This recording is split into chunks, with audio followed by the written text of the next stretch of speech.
जय Hind and hello guys, स्वागत है आपका आपके अपने YouTube चैनल ज्ञानदेह होस्ट में। और इस वीडियो में मैं आपको बताने वाला हूं बिहार पुलिस एसआई यानी कि दरोगा न्यू भर्ती 2025 अप्लाई ऑनलाइन प्रोसेस के बारे में, जहां पर गाइस आपको लेटेस्ट अपडेट के साथ में सभी प्रॉब्लम के हल सहित पूरा प्रोसेस बताया जाएगा ताकि आप लोग अपना फॉर्म बिना किसी मिस्टेक के भर पाए। एंड गाइज यहाँ पर जो भी आपके सामने इशूज़ आ रहे हैं उन सभी का सोल्यूशन भी आपको दिया जाएगा ताकि कोई भी मिस्टेक ना हो और साथ ही साथ आपका फॉर्म रिजेक्ट ना हो। अब चलिए शुरू करते हैं। अगर आपने अभी तक वीडियो को लाइक शेयर नहीं किया हो तो कर देना और चैनल को सब्सक्राइब करके बेल आइकन ऑन कर लेना। इसके बाद में जो लिंक वीडियो को डिस्क्रिप्शन में दिया है आप ओपन करेंगे, आपको जानने को मिलेगा कि ये जो भर्ती है वो 1799 पोस्ट पर निकाली है। डिग्री पास कैंडिडेट अप्लाई कर पाएंगे एंड इसमें आप ऑल इंडिया से अप्लाई कर सकते हैं और सभी कैटेगरी एंड सभी स्टेट से अप्लाई करने पर आपको सिर्फ 100 रुपये ही फीस पे करनी है। फॉर्म आप लोग 26 अक्टूबर 2025 तक भर सकते हैं। किस कैटेगरी के लिए कितनी वैकेंसी है आप यहाँ पर देखेंगे। और ये जो जनरल की वैकेंसी है, अगर आप अन्य स्टेट से अप्लाई करते हैं तो आपको इन्हीं जनरल की 850 वैकेंसी पर कॉम्पीट करना होगा। इसके अलावा आप यहाँ पर क्वालिफिकेशन देखेंगे और आपकी क्वालिफिकेशन 1 अगस्त 2025 तक कंप्लीट हो जानी चाहिए। जिनकी इसके बाद में होगी वो अप्लाई करने के लिए एलिजिबल नहीं हो पाएगा। एज लिमिट देख सकते हैं। सिलेक्शन प्रोसेस में आपका फिजिकल एलिजिबिलिटी क्या होना चाहिए, यानी कि कितनी आपकी हाइट हो, कितनी आपकी चेस्ट हो, कितनी आपकी आपको रनिंग करनी है, ये सब इन्फॉर्मेशन यहाँ पर बहुत ही अच्छे से दी गई है। अब ये सब इन्फॉर्मेशन चेक करने के बाद में अगर आप इसमें एलिजिबल है और आपका इंटरेस्ट है और आपने अभी तक अप्लाई नहीं किया तो आप इंपॉर्टेंट लिंक के सेक्शन से अप्लाई ऑनलाइन लिंक ओपन करेंगे। अब गाइज आपके सामने यहाँ पर अप्लाई का पोर्टल आ जाएगा। तो यहाँ पर आ जाने के बाद में आप सबसे पहले step first resistor and make payment इसके ऊपर क्लिक करेंगे। देन आपके सामने यहाँ पर इंस्ट्रक्शंस आएंगे। आप चाहे तो इनको हिंदी के अंदर भी यहाँ से रीड कर सकते हैं। अगर आपको इंग्लिश के ही का अंदर करना है तो आप इंग्लिश सेलेक्ट रहने दीजिएगा। फिर आप नीचे की तरफ आएंगे और यहाँ पर डिक्लेरेशन पर टिक करेंगे and then proceed to registration and payment इसके ऊपर क्लिक करेंगे। इसके बाद एंटर एप्लीकेंट फुल नेम, तो आपका जो फर्स्ट नेम है पहले तो आपको वो डालना है, फिर आपका मिडिल नेम नया हो तो खाली छोड़ देना और उसके बाद में जो आपका सरनेम यानी कि लास्ट नेम है वो एंटर कर देना। उसके बाद आप यहाँ पर नेशनलिटी में इंडियन सेलेक्ट कर लेंगे। फिर आप यहाँ पर आपका मोबाइल नंबर डालेंगे जो कि आप रजिस्टर करना चाहते हैं। उसके बाद आप आपका ईमेल एड्रेस डालेंगे। फिर आपसे पूछे are you a domicile of Bihar state, यानी कि क्या आप एक बिहार स्टेट के निवासी है, अगर है तो यस। और उसके बाद में जो आपकी कास्ट कैटेगरी है बिहार के अंदर वो आप सिलेक्ट कर सकते हैं। बट अगर आप बिहार से नहीं है तो आप नो करेंगे और नो करने के बाद आप देखेंगे कि आपको बोला जा रहा है कि आप यहाँ पर जनरल कैटेगरी के अंदर कंसिडर किया जाएंगे। साथ ही बोला है कि you have selected domicile of Bihar state as no, तो आपको जनरल के अंदर रखा जाएगा। फीस यहाँ पर सभी के लिए 100 ही है और आपको ना तो एज के अंदर छूट मिलेगी, क्योंकि जैसे कि मैंने कहा कि ये जो रिलैक्सेशन के फ़ायदे हैं ये जो बिहार स्टेट के हैं उन्हीं को मिलेंगे। तो अगर आप बिहार से हैं तो यस करके आप बताइए कि आपकी कास्ट कैटेगरी कौन सी है। और जैसे कि अगर मैं यहाँ पर जनरल सेलेक्ट करता हूँ तो मेरे सामने आपको बोला है कि you have selected SC category, please make sure to submit relevant certificate at the time of document verification, यानी कि आपको रिलीवेंट सर्टिफिकेट डॉक्यूमेंट वेरिफिकेशन के टाइम पर देने होंगे। इसके बाद आप यहाँ पर देखेंगे नीचे ऑप्शन है सिलेक्ट एप्लीकेंट जेंडर, तो आप आपका जेंडर सेलेक्ट कर लेंगे। फिर जो आपकी डेट ऑफ बर्थ है वो आप यहाँ पर कैलेंडर के ऊपर क्लिक करके सेलेक्ट कर लेना, पहले डे फिर मंथ और उसके बाद में जो भी ईयर है वो आप सेलेक्ट कर लीजिएगा। इसके बाद आपसे पूछे are you an employee of Bihar government, क्या आप एक बिहार गवर्नमेंट के एम्प्लॉय है, अगर है तो यस, नहीं तो आप नो करेंगे। फिर क्या आप एक सर्विसमैन है, अगर है तो यस, नहीं तो यहाँ पर भी आपको नो कर देना है। इसके बाद आप यहाँ पर नीचे प्रोसीड के ऊपर क्लिक करेंगे। अब गाइज आपने जो इन्फॉर्मेशन अभी भरी है वो सभी आपको ऊपर की तरफ देखने को मिल जाएगी। आप इन सभी जानकारी को डबल चेक कर लेना, क्योंकि बाद में इन इन्फॉर्मेशन को आप एडिट नहीं कर पाएंगे। अगर आपको लग रहा है कि ये इन्फॉर्मेशन देखने के बाद में कि कोई गलती हो गई है तो आप एडिट एप्लीकेंट डिटेल्स के ऊपर क्लिक करके उसको एडिट कर लेंगे। नहीं तो आप यहाँ पर टिक करेंगे और ये कैप्चा कोड डालेंगे और फिर उसके बाद मेक पेमेंट के ऊपर क्लिक करके यहाँ से ओके कर देंगे। फिर गाइज आपको यहाँ पर पेमेंट के पेज पर ट्रांसफर किया जाएगा। आप आपकी application fees debit credit card, SBI corporate credit card, internet banking या फिर यूपीआई या फिर वॉलेट, तो यानी कि इनमें से किसी भी माध्यम का इस्तेमाल करके आप जमा कर पाएंगे।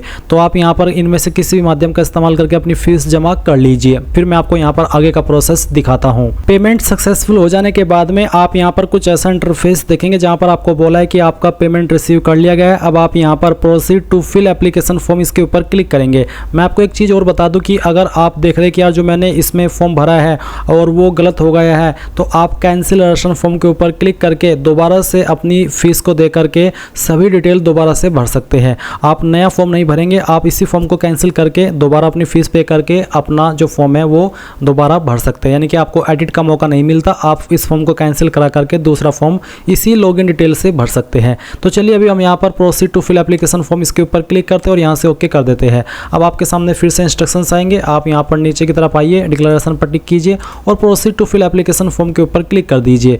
अब आपको यहाँ पर पोस्ट के ऊपर क्लिक करके सब इंस्पेक्टर सेलेक्ट कर लेना है। फिर आप यहाँ पर जो आपका फादर नेम है वो एंटर करेंगे।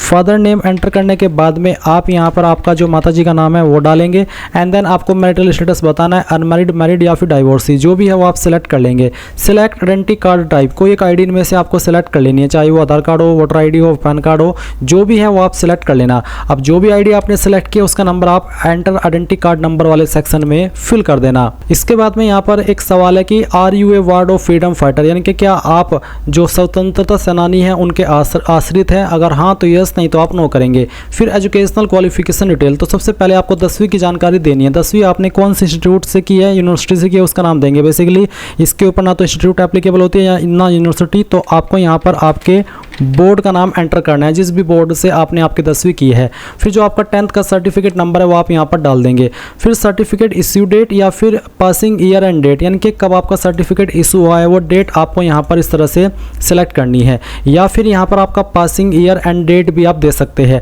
अगर आपको एग्जैक्टली मालूम नहीं है तो आप एक एक्सपेक्टेड डेट भी यहाँ पर दे सकते हैं।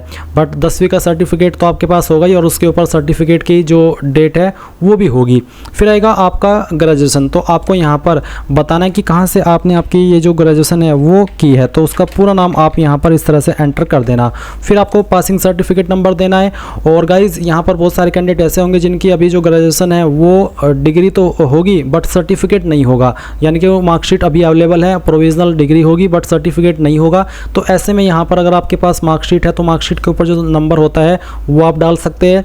और अगर वो सब भी अवेलेबल नहीं है तो आप यहाँ पर NA लिख सकते हैं, NA यानी कि नॉट अवेलेबल। उसके बाद आप देखेंगे certificate issue date, passing year and date. तो अगर आपका सर्टिफिकेट आपके पास अवेलेबल है तो आपका सर्टिफिकेट इशू डेट आप यहाँ पर इस तरह से सिलेक्ट कर लीजिएगा, जैसे कि मैं आपको सिलेक्ट करके दिखा रहा हूँ। और अगर आप यहाँ पर मार्कशीट की इन्फॉर्मेशन दे रहे हैं और आप NA लिख रहे हैं, यानी कि आपके पास अभी अवेलेबल नहीं है, तो आप यहाँ पर इसमें जो आपकी पासिंग ईयर है एंड डेट है वो आप इस वाले सेक्शन में सिलेक्ट करेंगे। अब आती है पोस्ट ग्रेजुएशन यानी कि PG, तो अगर आपके पास है तो आप सेम वे में आपकी यूनिवर्सिटी का नाम देंगे, passing certificate number and then आपकी डेट की कब आपने पास की है। फिर आएगी एड्रेस डिटेल, तो परमानेंट एड्रेस आपका क्या है वो आप भर देंगे, जैसे कि हाउस या फिर फ्लैट या फिर प्लॉट नंबर, स्ट्रीट, मोहल्ला, village, town, nearest post office, आपका स्टेट और उसके बाद में आपकी डिस्ट्रिक्ट कौन सी है वो डिस्ट्रिक्ट आपको सिलेक्ट करनी है और अपना पिन कोड डाल देना है। फिर एक सवाल है कि whether it is a same as permanent address, यानी कि आपका प्रेजेंट एड्रेस और परमानेंट एड्रेस सेम है। अगर सेम है तो आप यस कर देना, अगर सेम नहीं है तो नो करके अलग से इस तरफ आपका कोरेस्पोंडेंस एड्रेस में प्रेजेंट एड्रेस फिल कर देना। इसके बाद आप यहाँ पर देखेंगे डिक्लेरेशन ऑफ क्रिमिनल केसेस, तो कुछ सवालों के आंसर आपको करने हैं। जैसे कि पहला सवाल है कि क्या आपको डिग्रेड किया गया या ब्लैकलिस्ट किया गया UPSC, SSC या फिर किसी अन्य स्टेट के PSC द्वारा, अगर हाँ तो यस, नहीं तो आप नो करेंगे। क्या आपके ऊपर इनमें से कोई केस चल रहा है, आपके ऊपर केस दर्ज हुआ है, क्या आप किसी केस में दोषी ठहराए गए हो, अगर हाँ तो आपको यस करना है सवाल पढ़ के, नहीं तो आप इन सभी ऑप्शन में नो कर देना। नो करने का मतलब है कि आपका रिकॉर्ड बिल्कुल क्लियर है। अब आप फोटो अपलोड करेंगे, फोटो आपका किस तरह का एक्सेप्ट होगा, किस तरह का रिजेक्ट, वो आप चेक कर सकते हैं। और आपके फोटो का फॉर्मेट JPG या फिर PNG चल जाएगा, साइज 100 KB से कम रहना चाहिए। तो अब आप क्या करेंगे, चूज फाइल के ऊपर क्लिक करेंगे और जहाँ पर भी आपकी फ़ोटो फाइल है वो आपको यहाँ पर सिलेक्ट कर लेनी है। फ़ोटो फाइल सेलेक्ट करने के बाद में आप यहाँ पर ओपन करेंगे, आपका फोटो इस तरह से आ जाएगा। फिर आप यहाँ पर इंग्लिश वाला सिग्नेचर अपलोड करेंगे और हिंदी वाला। इंग्लिश वाला सिग्नेचर आपका कुछ भी हो सकता है, क्योंकि सिग्नेचर तो सिग्नेचर होता है, साइन में आप कुछ भी कर देते हैं, बट सिग्नेचर आपका कैपिटल लेटर में नहीं होना चाहिए। और हिंदी सिग्नेचर में आप सिंपल आपका जो हिंदी नाम होता है, जो भी पूरा नाम है, वो आप यहाँ पर अपलोड कर देना। तो चूज फाइल के ऊपर क्लिक करना और जहाँ पर भी आपकी सिग्नेचर की फाइल है वो सेलेक्ट करना, ओपन करना, आपका सिग्नेचर यहाँ पर आ जाएगा। फिर आप हिंदी सिग्नेचर अपलोड करेंगे ब्लैक इंक के द्वारा ही, व्हाइट पेपर पर, साइज 50 KB से कम, और फिर आप यहाँ पर प्रोसीड कर देंगे। अब गाइज आपने जो भी जानकारी अभी भरी उसका प्रीव्यू आपके सामने आएगा। सभी इन्फॉर्मेशन आप यहाँ पर एक एक करके चेक करेंगे। अगर आपको लग रहा है कि इन्फॉर्मेशन गलत हो गई है तो एडिट डिटेल्स के ऊपर क्लिक करके एडिट कर लेना, नहीं तो यहाँ पर डिक्लेरेशन को टिक करना और ये जो कैप्चा कोड आपके डिस्प्ले के ऊपर आए वो आपको यहाँ पर एंटर करना है। इसको एंटर करने के बाद में आप यहाँ पर सबमिट एप्लीकेशन के ऊपर क्लिक करेंगे और ओके कर देंगे। एक बार फिर से ओके करेंगे। अब आप देखेंगे कि आपका फॉर्म प्रोविजनली सबमिट हो चुका है। अब आप प्रिंट एक्नॉलेजमेंट इसके ऊपर क्लिक करेंगे और आपके सामने यहाँ पर इस तरह से आपका फॉर्म का प्रिंट आ जाएगा। आप इसको सेव कर लेना PDF के रूप में और बाद में प्रिंट करा लेना। और गाइज़, अगर आप ये इन्फॉर्मेशन देखने के बाद में यहाँ पर कोई इसमें देखते कि यार मेरी जानकारी गलत हो गई है, तो आप उसको, जैसे कि मैंने शुरुआत में ही बताया था, कैंसिल करके दोबारा से भर सकते हैं। तो इस तरह से आप लोग बिहार पुलिस सब इंस्पेक्टर यानी कि SI ऑनलाइन फॉर्म 2025 भर पाएंगे। आई होप ये प्रोसेस आपको पसंद आया होगा। So thanks for watching. जय हिंद।